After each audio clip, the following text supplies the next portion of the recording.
et bienvenue sur la chaîne YouTube où on parle de pédocriminalité sans aucun tabou. Aujourd'hui, si vous aimez ce que je fais, si vous trouvez ça bien, si vous avez également envie de participer à la prévention, n'hésitez pas à liker, à vous abonner et à partager les vidéos de la chaîne. N'hésitez pas également à me dire ce que je pourrais faire pour améliorer le contenu. Aujourd'hui, on va aborder un sujet, une question qu'on me pose très souvent. Pourquoi la pédocriminalité est un sujet aussi tabou et aussi difficile à aborder et pourquoi c'est aussi difficile de faire avancer les choses? Il y en a beaucoup qui me disent que mon parcours a été facile. Mon parcours n'a pas été facile. Clairement, mon agresseur est même décédé avant même de devoir aller en prison. Je me suis battue absolument toute ma procédure jusqu'à passer chez Morandini, etc. Pour en fait pouvoir avoir une date de procès. Donc non, je me suis vraiment battue comme une lionne. Et n'importe quelle victime, de toute façon, dans sa procédure, se bat comme un acharné ou comme une lionne pour avoir des résultats.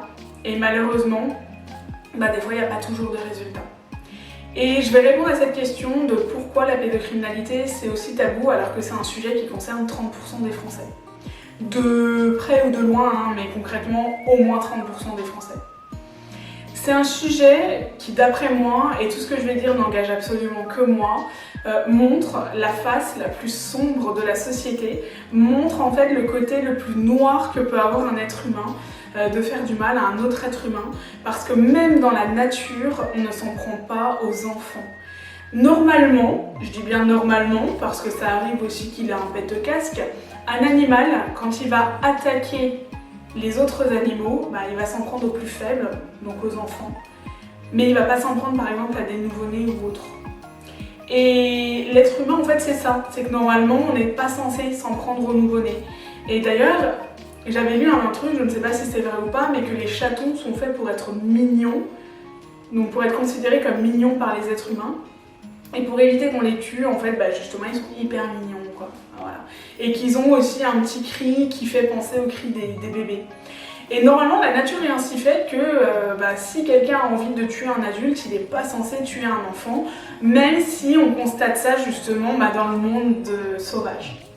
Que malheureusement, si dans un troupeau d'éléphants, quelqu'un doit être attaqué, ce sera l'éléphanteau.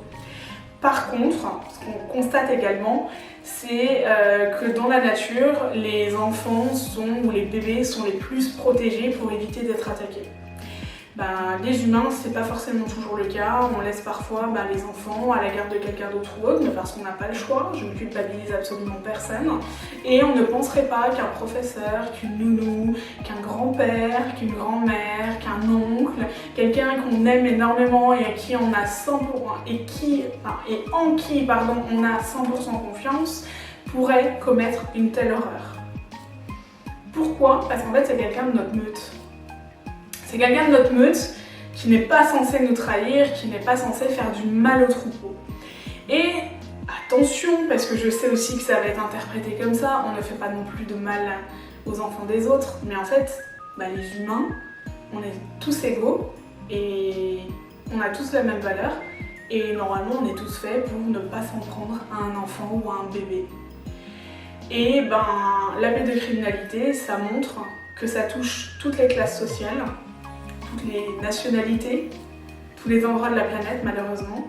Et ça montre autant que les femmes sont touchées, que les hommes sont touchés, et ça montre que ça touche absolument tout le monde. Donc n'importe quel être humain est capable du pire. Et attention à le prendre également avec des pincettes, n'importe quel être humain n'est pas pédocriminel, d'accord ? Les pédocriminels, et ça je l'ai déjà expliqué plusieurs fois, c'est vraiment des cas à part dans la société, au niveau du raisonnement, au niveau de la manière de réfléchir, etc. Mais voilà, la pédocriminalité, ça montre que n'importe qui peut être un monstre, même quelqu'un qui nous paraît fort sympathique. Je vous laisse me dire ce que vous en pensez, mais voilà ma manière de penser et voilà pourquoi, d'après moi, c'est tellement tabou. C'est tellement tabou aussi que les pédocriminels savent se faire énormément aimer et sont des personnages qui souvent ont un magnétisme ou en tout cas savent se faire apprécier et se faire respecter, contrairement à leurs victimes qui vont souvent briser et qui du coup mettront tellement de temps à s'en remettre qu'elles vont être stigmatisées, jugées et souvent écrasées. Je vous laisse me dire ce que vous en pensez, si vous pensez comme moi, si vous avez d'autres choses à dire, etc. À bientôt!